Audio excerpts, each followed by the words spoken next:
I'm Rick Cabrera. And I'm Estela Casas. Good evening. Will the second time be the charm? The YISD School District had a lot riding on its bond election tonight. Remember, the bond failed to pass back in May when it was for $451 million. This time the amount was reduced and it resulted in a very different outcome. Voters have approved the $430.6 million bond proposal. These numbers aren't final yet, but we do believe the bond is going to pass. A difference of about 1,500 votes right now separating the two. Remember, when it didn't pass earlier this year, it was a difference of just 334 votes. So what can the district expect? $8 million to increase school security, $10 million to upgrade technology, $155 million to build new campuses for Bel Air Middle, Del Valle Middle, Mission Valley Elementary, and Thomas Maynor Elementary. $127 million to renovate schools, including $93 million for Eastwood High, $10 million to improve fine arts facilities, $55 million to improve athletic facilities, and $63 million to replace roofs, plumbing, and AC. ABC 7's Ashlie Rodriguez is live in East El Paso with a very happy YISD Superintendent. It's complete coverage of Your Voice, Your Vote. Ashlie.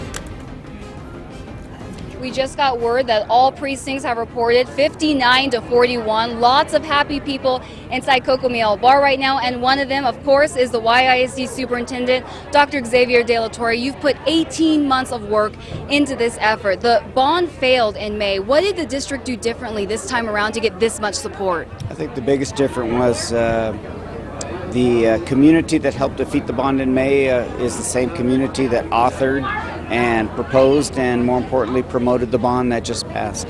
It's their bond. It's this community's bond. Absolutely. And some people are skeptical that you guys can carry out everything you've promised in this $500 million bond. It's quite a to-do list. How do you plan on getting it done? Well, the first thing we're going to do is assemble a bond oversight committee made up of some of those same people. And the other thing that we are committed to is making sure that we deliver exactly what we've been presenting all along. Without that kind of fidelity in this implementation, we're never going to get to step 2, and this district deserves step 2 and step 3.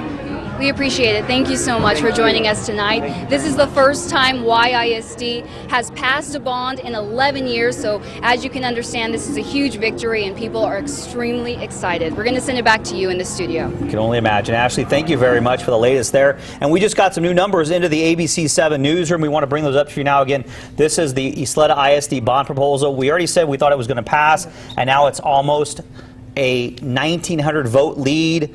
It's now official. 100% of the precincts reporting it does pass, 59% for, just 41% against. But again, it has been approved. Over in Las Cruces, voters had to decide whether to keep their mayor or bring in someone new. This was Mayor Ken Miyagashima's third race for mayor, and just like the last 2 times, he comes out on top. He was elected mayor back in 2007. He holds on to the seat over challengers Miguel Silva and Gina Motoyo.